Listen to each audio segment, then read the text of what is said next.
first off, I wanted to show you what I got here. This is a microphone stand with an arm sticking out. I can mount you guys on, and I can put you guys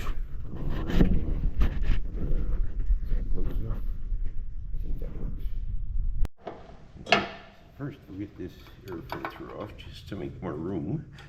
If it comes off, oh yeah, it's coming off. Yay. It's only got 2 screws in it. It's supposed to have 3, so I'll see if I can find an extra screw for that. And of course, I'm going to cover this while I'm doing other things because I don't want to drop anything in the carburetor. So we got that out of the way. I'm using the air filter cap for the screws. So we got a bucket. Okay. Yeah, I gotta also clean that carburetor out. Now, I'm just wondering if I can see anything through here. If these bolts come out, oh boy, it's tight. I don't like it. I don't want to break it. So let's see if this one wants to come out. Nothing's playing nice. Ooh, that one went. Yay. I don't want to force them and break them. That's a good way to break them. I just keep putting pressure on until they feel like letting loose. And if it feels like it's going to break, I stop. That's bad when they break. I'm not sure what I can see in here, but we're going to check it out. Ooh, ooh, ooh, I think it came out. Yay.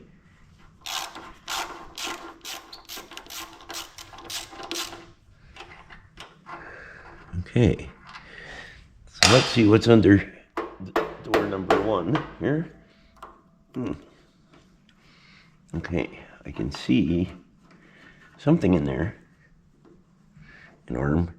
Is that one of these arms? Let's see.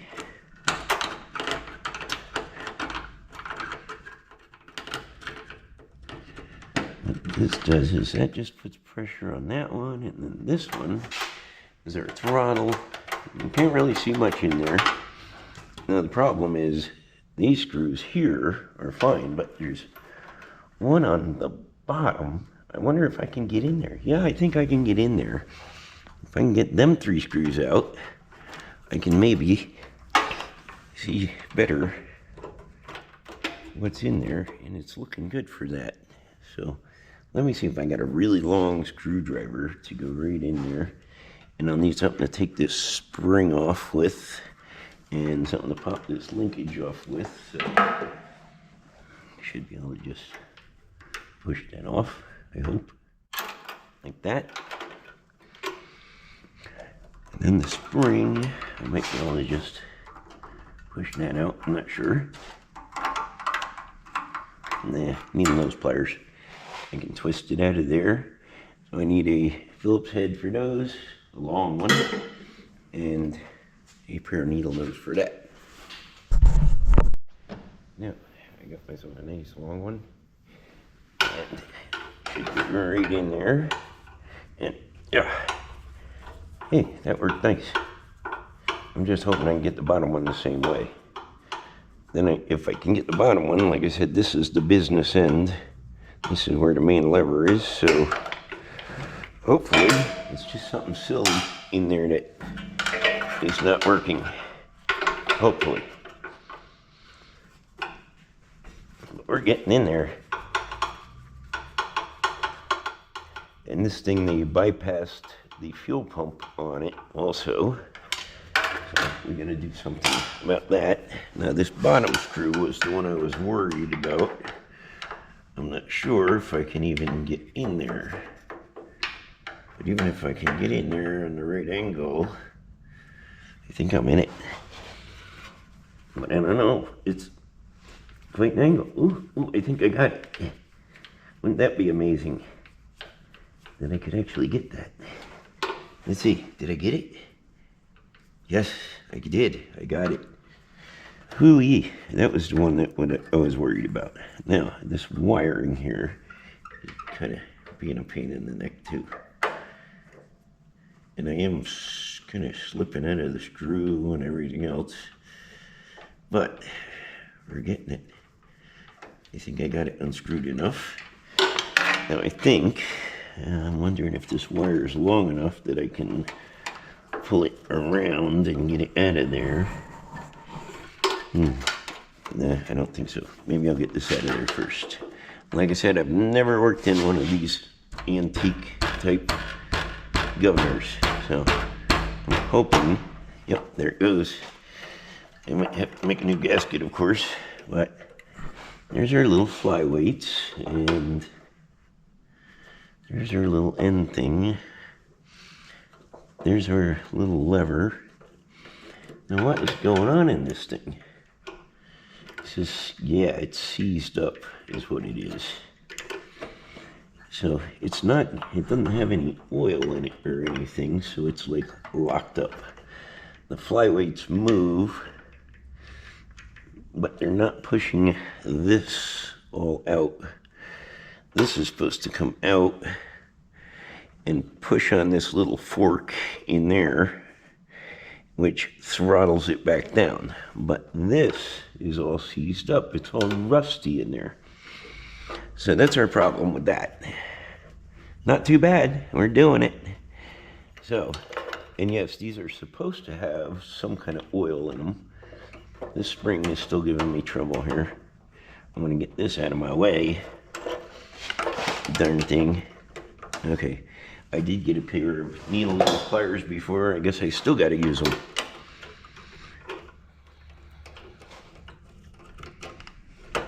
Okay, that solves that problem. So now we got to solve the other problem. And yes, this is a bearing in here between the two washers, and it's still good. So it's just everything got dried up in there. And it should have some kind of oil in there, but it doesn't. So now I got to figure out how can I get this all freed up. I'm not going to use heat, but I want to see if I can maybe sand that shaft. I wonder if this moves at all. Nope. I'm going to have to clean this shaft up somewhat, the best I can, and try to get this all moving again, because it's just not moving. Because like I said, it's out of oil. I might be able to use my little torch on this and just heat it up. I'm not sure. Oh, I want to check out this bushing in here too. Yeah, that is just a mess in there. So maybe I can find some kind of new bushing for in there.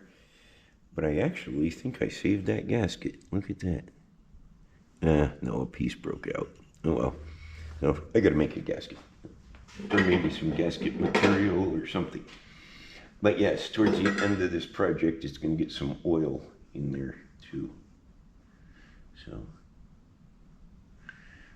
okay, back to it. I think I'll just start with pliers, just scrubbing around a little, scrape some of this crud off of here. Maybe I'll get a file and hit it. So, I'll bring you back. Okay, so I brought some light over here. I hope you guys can see good. The flyweights are free. They're nice. And looking at this with the light on it, I can see that this outer bushing back here is what slides out and hits that washer with the bearing. Well, that is seized to the shaft. But I wanted to clean this up anyway because it goes through a bushing in the end housing. So the only thing I can think of is maybe a socket over here, slide that on there and give that a couple of taps maybe, but I don't want to kill it. I just want to see if I can get a little movement going here.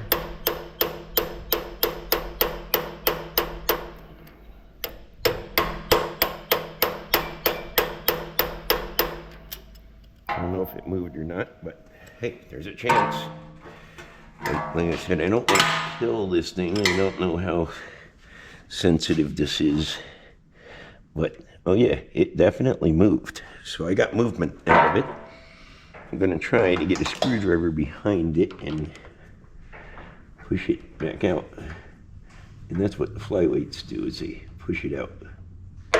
Oop, I got some kind of movement there. what I should do is push it out while tapping on the end of the shaft. Let's see what moved. Yep, it moved. We had movement. Yay. So if I got this here and took a little tiny hammer and hit the end of that shaft, if I can get in there with my tiny hammer, we just might get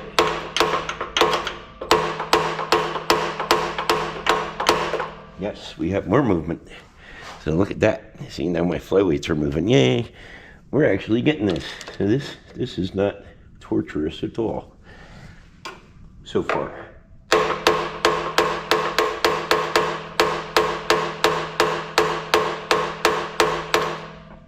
But I want to get that all the way off. But it is moving, but it stopped moving. So what I'm going to do is hit it again with some lube and tap it back in, tap it in, tap it out, and hope we get her moving.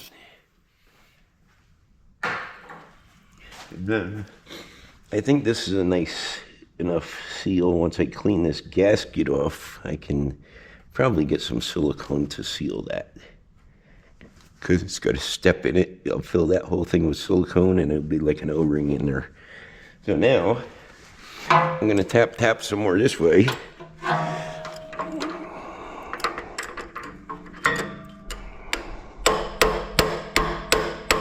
Oh, I see it moving. Something's moving. I hope the right thing's moving. I think it is. Let's try moving it out. Oh, it looks like the whole thing is moving, but I'm not sure. Something's going.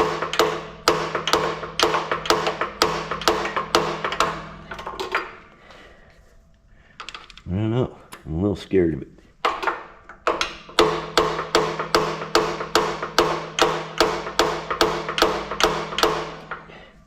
Don't tell me that whole shaft moves in and out.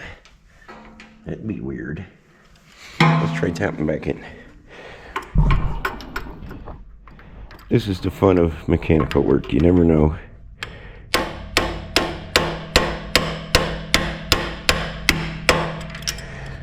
Yeah, what is moving? I think the whole shaft is moving. That's kind of scaring me because I don't want this whole thing to come out.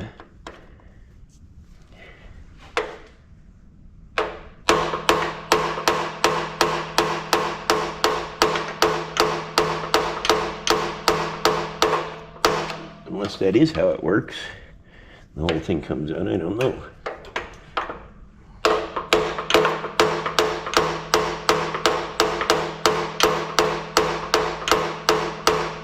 But something is moving, which is a good sign for me.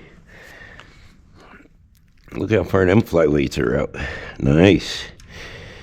But these, yeah, they all fly out now. So yeah, I got something moving. I'm going to continue on with that, back and forth, and I'll bring this back. Now, I think you guys are in there pretty good. I got this baby moving, and I am very glad I cleaned up the end of that shaft because it does slide right off the shaft now. But see all that rust in there? I'm going to have to do some cleaning. First, I have to dry the oil off it, and then I'm going to take some fine sandpaper to that, and I'm going to take this to Tractor Supply and see if I can find a bushing that fits in there, and then I'll clean all this up and we'll come back and put it together and see how it works. So we'll be back. Okay, so this cover that I took off the back side, which allowed me to get in here, which I got everything freed up and working very nicely. I still have to clean up this plunger a little bit and this bearing in here a little bit and everything, but this all works nicely. You'll see they go in and out like that. It just pushes that, and which pushes the fork, which throttles it down. But inside of here was a needle bearing, but there's not a needle in it anymore. So I gotta see. Okay, so as I was saying, inside of this end cap, it goes on the governor, the lever, and the fork. Well, it had a needle bearing in there, and it is no longer a needle bearing. And the shaft is a little bit crusty in there. I don't know if I want a needle bearing or a bushing. And also, I found out that I could put a grease fitting in there. So I can actually use a bushing in there and just tell them to grease it once in a while, because that shaft will knock the hell out of this needle bearing again. So I gotta find a 9/16 by whatever bushing. I got something in steel, but I don't want to use steel. So, and Tractor Supply does not have any 9/16, so I gotta find somebody that does, I guess. So anyway, I will be back to this as soon as I find a bushing. Okay, so I found these little needle bearings that I needed for this Kohler engine. I got the housing here, but the confusing thing is there was no oil line going to this one. Every time I look at one online, there's an oil line going in this end. Well, there's an oil pressure gauge on the machine. I'm wondering if I should just adapt that line to this thing, but then I'm wondering if this governor is gonna just fill up with oil and give me all kinds of trouble. I don't know, but we're gonna put this back together, and I'm gonna dump some oil in it, and I'm gonna see if it runs through and goes back into the engine. So we'll do that next. So I got this governor all back together, and I ran an oil line directly to the governor bearing. Now I've seen others that had an oil line above the bearing but not in the bearing, but this doesn't have a hole for it. Now my worry is that this is going to fill up with oil, and then the carburetor is going to suck it in. So I dumped a whole bunch of oil in there, and the engine took it. So I'm thinking we're going to be all right. I got to put this on, and I got to put the spring on yet, and then we can maybe fire this up. I still need a fuel pump because the tank is barely higher than the carb, but we might be able to get this to run on choke and just open this carb up a little bit. So let's bolt this on and get the spring on, and then I'll come back. Okay, now the top buttoned up. There's only 2 bolts, these 2 little ones. I got this all buttoned up. I wonder if this thing will run, and I wonder if this thing's gonna still scream. Okay, ignition on, push the button. Uh-oh, battery's dead. Well, that's awfully weird. It was alive last time I started it. I walked up to it and it started. Well, now, seems like it's dead. I guess I gotta get a jump box. I'll be back again. Okay, so now you're probably seeing some spots on the camera and stuff because of all the oil, but I'm hoping you get a good view of this. Now, I just ran it, and the throttle, it's not revving very high, because now the governor's working good, it's not revving very high. So I'm gonna have to move this spring up here because it gives it more leverage, and that'll raise the throttle. So let's start her up again.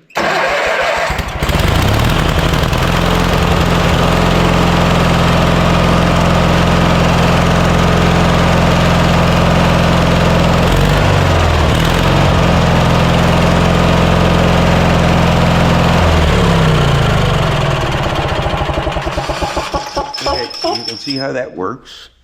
Now, if you raise this spring up more, it will give it more leverage and it'll throttle up higher. You don't always have to change the spring. You can just change the place it goes, and you can actually get more throttle out of it. So that was wide open right there. Well, because the governor's working now. So we're going to just move that spring up and try this again. Okay, so we're going to try it again. I move the spring up a few holes. Let's see.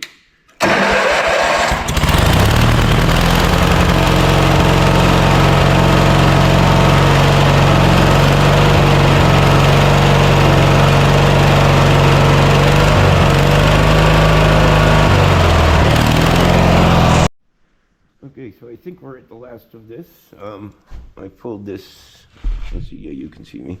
I pulled this rod out because it was all bent up. I straightened this a little bit, and I cut off the stopper bolt, and now we got better. Get idle good.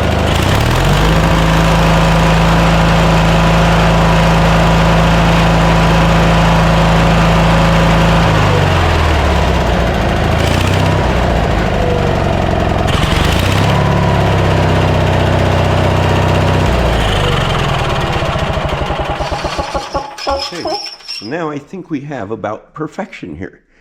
So I'm done with the governor on this machine. I am going to put an electric fuel pump on it just so it primes itself up. If it runs low on fuel, I don't know if it's going to make it to the carburetor because it's got to suck it up out of there. So I'm going to put a fuel pump in here, a little electric one with a T and a return so it doesn't pressurize the carb, and we'll be good. So I'll bring you back when I get all that stuff going. Okay, so that concludes the governor video. I got lots of work to do on this machine besides that, but I figured I'd show people how governors work. So what happens is them flyweights fight against this external spring here and keep it at 1 RPM, whatever you set the spring tension to. So I hope this helps somebody. I have to clean this carburetor, it's flooding out. I have to rebuild cylinders on this thing. I got lots of other work to do, but I figured I'd show everybody how governor works.